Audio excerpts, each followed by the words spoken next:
ক্রিকেটে বাংলাদেশের জন্য সুখবর এখন কালে ভদ্রে পাওয়া যায়। টেস্টে হুটহাট একটা জয় অথবা ওয়ানডেতে সিরিজের মাঝে অথবা শেষে একটা জয় এখন বাংলাদেশের জন্য অনেক বড় পাওয়া। টি-20 ফরম্যাটটাই এখনো ধাতস্থ হয়নি লাল সবুজের, তাই এখানে জয় পরাজয় নিয়ে খুব একটা ভাবেন না সমর্থকরা। একেবারে যেন আর্লি 2000-এর মতো একটা অবস্থা এখন বাংলাদেশ দলের, যেখানে সম্মানজনক হার আর মাঝে মাঝে একটা জয় অনেক কিছু।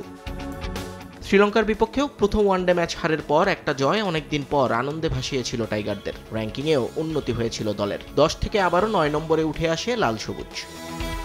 কিন্তু পরের ম্যাচের হার দলীয় অবস্থান না বদলালেও ক্রিকেটারদের ব্যক্তিগত র্যাঙ্কিংয়ে এনেছে বেশ বড়সড় পরিবর্তন। এই যেমন লঙ্কা সিরিজে রান খরায় ভোগা নাজমুল হোসেন শান্ত নেমে গেছেন 6 ধাপ, তার বর্তমান র্যাঙ্কিং 34। তবে বাংলাদেশের ব্যাটারদের মধ্যে বড় একটা লাফ দিয়েছেন জাকের আলী অনিক, 32 ধাপ এগিয়ে তার বর্তমান অবস্থান 59। এই সিরিজে 3 ম্যাচে তার রান 102, সর্বোচ্চ 51।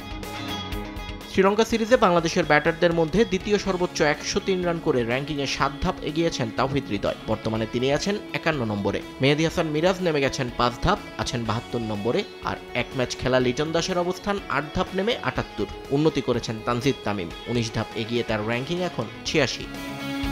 টেস্ট ব্যাটারদের মধ্যে 1 ধাপ নেমে গেছেন মুশফিকুর রহিম, 29 থেকে সরে গিয়ে তিনি বর্তমানে আছেন 30তম অবস্থানে। 1 ধাপ নেমেছেন মুমিনুল হক, বর্তমানে তিনি আছেন 53তে। 1 ধাপ এগিয়ে 65তম অবস্থানে আছেন জাকের আলী অনিক। টেস্ট অলরাউন্ডারদের র্যাঙ্কিংয়ে বড় লাভ দিয়েছেন মোল্ডার, 367 রানে অপরাজিত থেকে ইনিংস ঘোষণা করায় ব্যাটারে গিয়েছেন 12 ধাপ, তার বর্তমান অবস্থান 3। 1 নম্বরে আছেন রবীন্দ্র জাদেজা এবং 3 নম্বরে মেহেদী হাসান মিরাজ।